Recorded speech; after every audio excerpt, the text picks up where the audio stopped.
বন্ধুরা, কেমন আছো তোমরা? আশা করি তোমরা সবাই ভালো আছো আর আমিও ভালো আছি। তো আমি সোমা, আমার আরো একটি ভ্লগে তোমাদের স্বাগত জানাই। তো আজকে দেখো, এখন আমি বাজারে এসেছিলাম। তো এইমাত্র বাজার থেকে বাড়িতে এসে কি কি এনেছি সেগুলো একটু দেখাচ্ছি।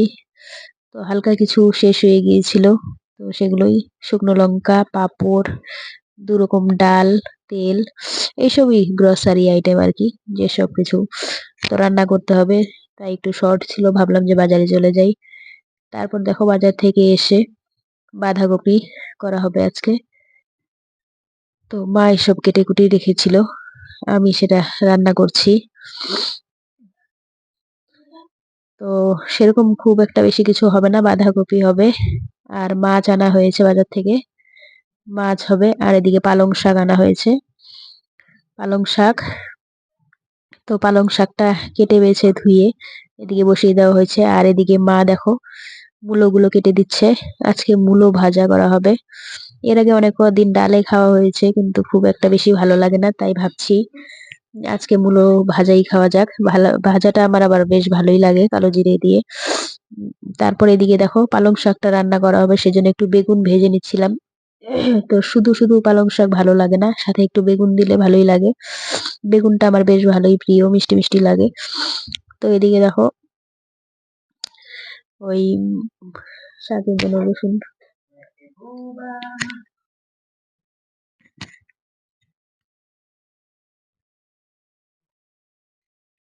তো এদিকে রসুন আর কাঁচা লঙ্কা চিড়ে তেলের মধ্যে হালকা দিয়ে দিয়েছিলাম। তারপর শাকটা দিয়ে দিলাম। অনেকে আবার পেঁয়াজও দেয়, কিন্তু আমরা পেঁয়াজটা সেরকম একটা পছন্দ করি না, রসুনটাই বেশি ভালো লাগে। তাই রসুন আর কাঁচা লঙ্কা দিয়ে, আর বেগুনগুলো যে ভেজে রেখেছিলাম সেগুলো দিয়ে দিব। দিয়ে কিছুক্ষণ নাড়াচাড়া করলেই হয়ে যাবে শাক।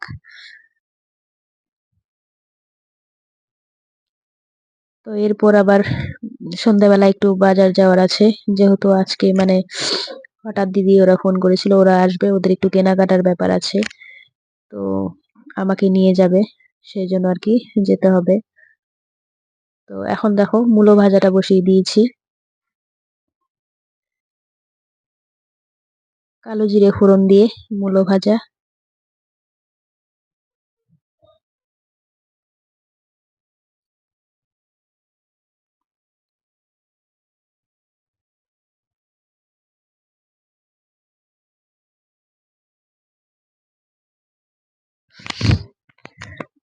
এটাতে নুন আর কাঁচা লঙ্কা এইসব কিছু দিয়ে কিছুক্ষণ ঢেকে দেব সেদ্ধ হওয়ার জন্য।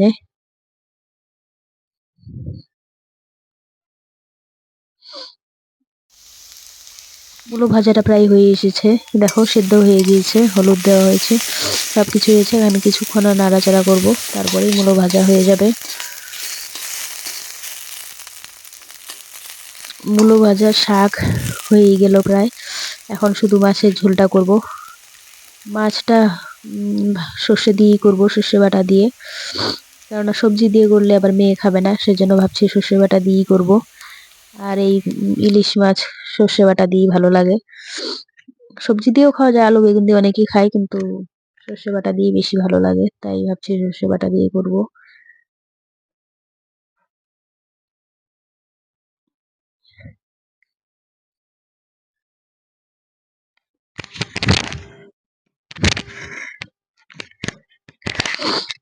খুব বেশি ঝোল দেইনি, কিছুটা পরিমাণ ঝোল দিয়েছি, মানে আমরা জানোই তোমরা আমাদের বাড়ির সংখ্যা, লোকের সংখ্যা খুবই কম, তাই খুব বেশি ঝোল দিইনি।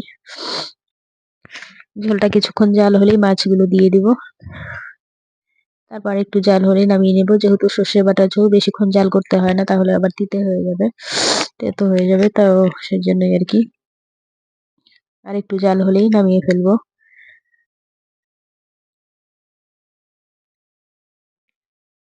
এই মাছগুলো আসলে বেশি ভাজা খেতেই ভালো লাগে ঝোলের থেকে, গরম গরম ভাজা খেতে খুবই ভালো লাগে, যেহেতু কাঁটা বেশি মাছের মধ্যে, তাই ভাজা খেলে সেই কাঁটাগুলো সহজেই অনায়াসে গুঁড়ো হয়ে যায়। এরপর দেখো সন্ধেবেলা মেয়ের জন্য টিফিন বানাচ্ছি, চাউমিন। আমি বাড়িতে একেবারেই অনেকগুলো করে চাউমিনের প্যাকেট এনে রেখে দিই, জানিও সবসময় মানে বাজার যাওয়া তো সবসময় সম্ভব হয় না, তাই বাড়িতেই বানিয়ে দিই।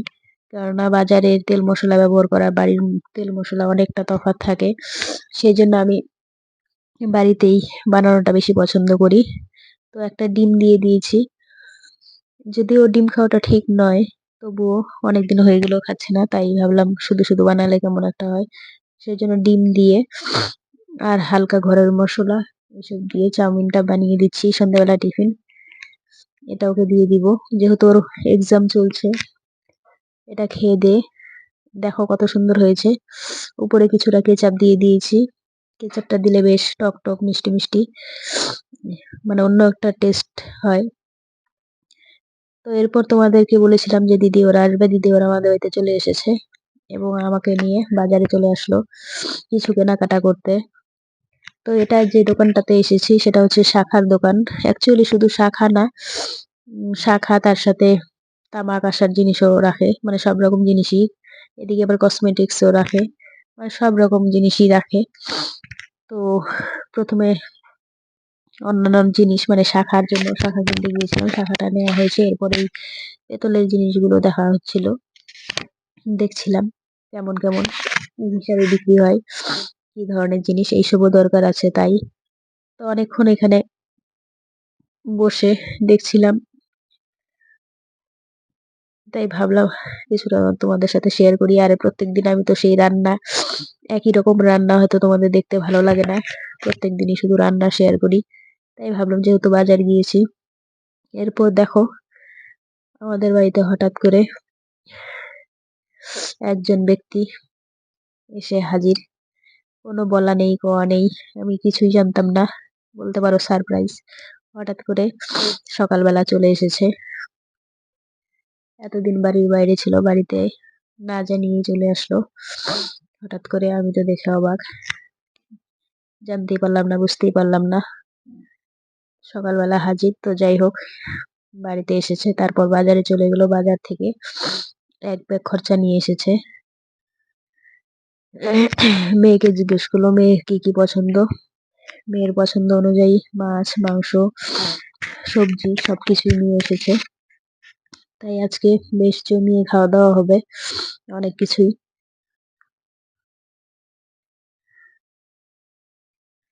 অনেকদিন পর পর বাড়িতে আসে যদিও, তো এবারও অনেক মাস হয়ে গেছে, কিন্তু আসার কথা ছিল আরো 2-1 মাস পর, কিন্তু হঠাৎই এখন চলে আসলো। যদিও বেশি দিনের জন্য না, খুবই অল্প সময়ের জন্য। আসলে বাড়ি থেকে অনেক দূরে থাকতে হয়। তারপর কি আর বলবো, তারপর তো আমি মাছ ধুতে বসে পড়লাম। এদিকে আমি মাছগুলো ধুয়ে দিচ্ছিলাম আর মা ওইদিকে সবজি কাটাকাটি করছিল, মাছ মাংস দুটোই। আর মাংস তো চিকেন আমি খাই না, তোমরা জানোই। ওরা দুজনেই শুধু খাবে, বাবা আর মেয়ে। আর আমরা খাবো মাছ, আমি মা আমরা মাছ খাবো।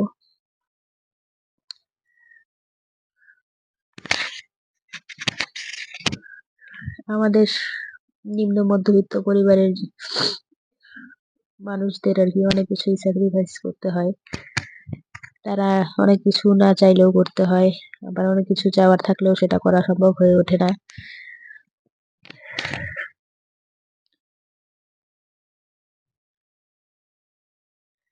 তো আমাদের অনেক কিছু প্ল্যান ছিল, বলতে পারো সব প্ল্যান গুলি আপাতত নষ্ট হয়ে গেল। ভেবেছিলাম মেয়ের ফাইনাল এক্সাম হওয়ার পর অনেক কিছুই হবে, যাই হোক সেগুলো বলে আর কি হবে। তো এখন যখন চলে এসেছে কয়েকদিনের জন্য, তো দেখা যাক কি কি করা যায়, সেগুলো করার চেষ্টা চলছে। দেখা যাক, আগে পরীক্ষাটা তো শেষ হোক। তারপর দেখো মাছগুলো ধোয়া হয়ে গেছে খুব ভালো করে, এখন হলুদ নুন মাখিয়ে নিচ্ছি। মাছগুলো আগে ভেজে নেব।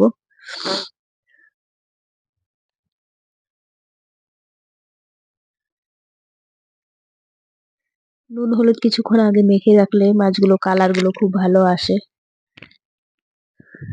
কিন্তু যেহেতু তাড়াতাড়ি সবকিছুই করতে হবে তাই আগে থেকে মাখানো হয়নি। কড়াইতে এদিকে তেল দিয়ে দেওয়া হয়েছে আর এদিকে মাছগুলো ভালো করে মেখে নিচ্ছিলাম। আবার কাঁটাওয়ালা মাছ, ভয়ও লাগছিল, আস্তে আস্তে করছিলাম।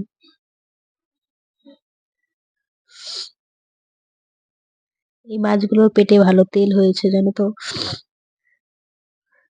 প্রত্যেকটা পেটের ভেতর অনেকটা করে তেল ছিল। তাই আমি অল্প তেল দিলেও মাছগুলো ভাজতে ভাজতে অনেকটা তেল ছাড়ছিল। আর তেলওয়ালা যেকোনো জিনিসই ভাজতে ভালো হয়, সে মাছই হোক বা মাংসই হোক। তেল যেগুলো ছাড়ে সেগুলো রান্নাটা টেস্টও হয় আলাদা রকম।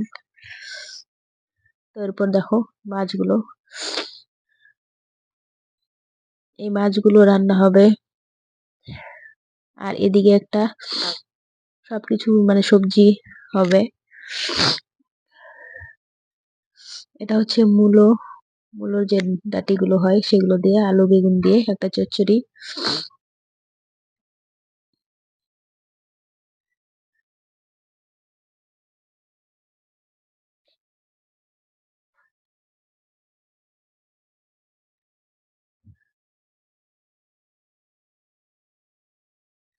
এরপর দেখো মাংসের জন্য আলুগুলো ভেজে নেওয়া হচ্ছিল।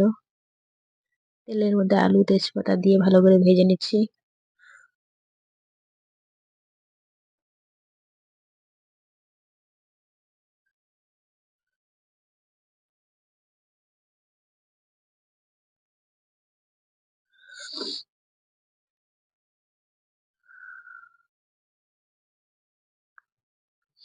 অনেকটা পরিমাণে হলুদ দিয়ে দেওয়া হয়েছে। লাল লাল করে আলুগুলো এখন ভেজে নেব। আসলে মাংসের থেকে মাংসের আলুগুলো ভাজা মানে তরকারিতে খেতে বেশি ভালো লাগে। কিন্তু খুব বেশি একটা আলু দেওয়া হয়নি, যেহেতু দুজনের জন্য, তাই অল্প করেই দেওয়া হয়েছে। এখন চিকেনটা দিয়ে দিলাম। চিকেনটা দিয়ে বেশ কিছুক্ষণ ভাজা হবে। যেহেতু চিকেনে অনেকটাই জল ছাড়ে, তাই এখনই মশলাটা দেওয়া হবে না। জল ছাড়ার পর সেটা শুকানোর পর তারপর মশলাটা দেব।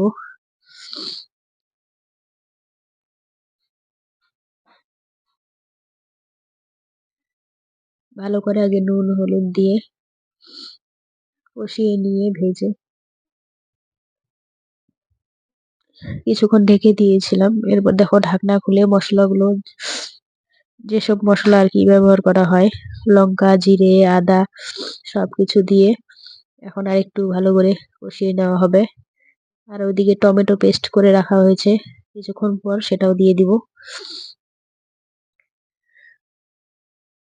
এই শীতকালে টমেটোটা আমরা একটু বেশি ব্যবহার করি। এই সময় টমেটোটা পাওয়াও যায় মানে পর্যাপ্ত পরিমাণে, আর ভালোও লাগে। আনসিজনেও খাওয়া হয় কিন্তু খুব একটা বেশি পরিমাণে খাওয়া হয় না।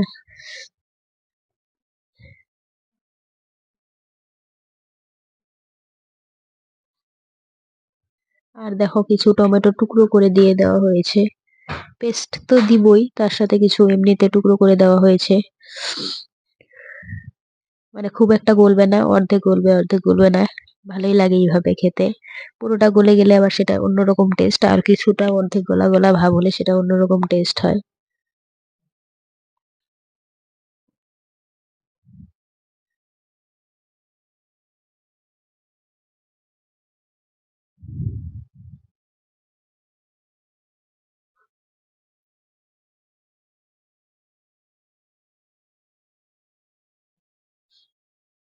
এরপর দেখো টমেটো পেস্টটা দিয়ে দিলাম।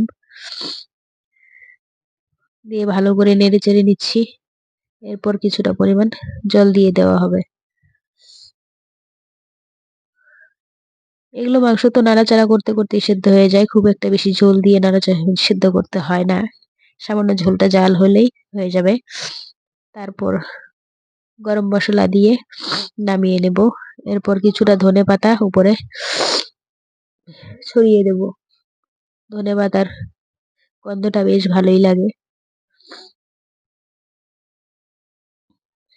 সানরাইজের গরম মশলা দিয়ে দিচ্ছি কিছুটা। দেখো ধনেপাতাগুলো বেশি করে কাটিনি, বড় বড়ই রেখেছি। কেননা গরমের মধ্যে ঢাকা দিয়ে রাখলে এগুলো এমনিতেই গলে যাবে, দেখাই যাবে না। তো মাংস রেডি, রান্না কমপ্লিট হয়ে গেছে।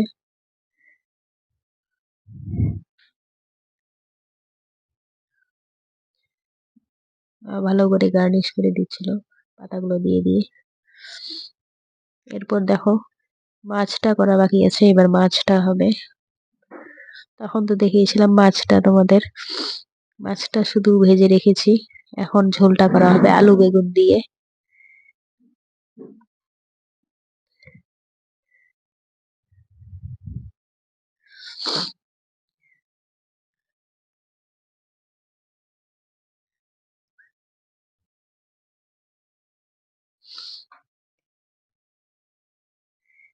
আলু বেগুন দিয়ে মাছের ঝোল করা হবে।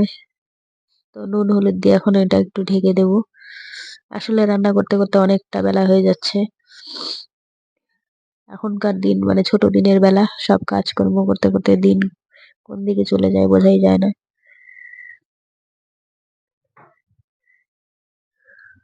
বাটা মশলাটা পুরোটা দিয়ে দিলাম। এরপর দেখো, এই যে রেডি মাছের ঝোল আর মাংস। এদিকে খেতে দিয়ে দিয়েছি।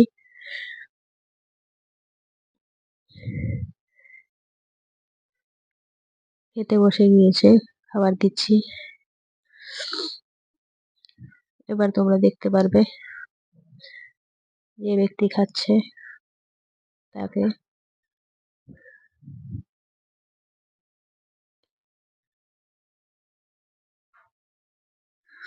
দেখতে কত সুন্দর হয়েছে দেখো মাছের ঝোলটা, চিকেনটা অপূর্ব সুন্দর লাগছে দেখতে।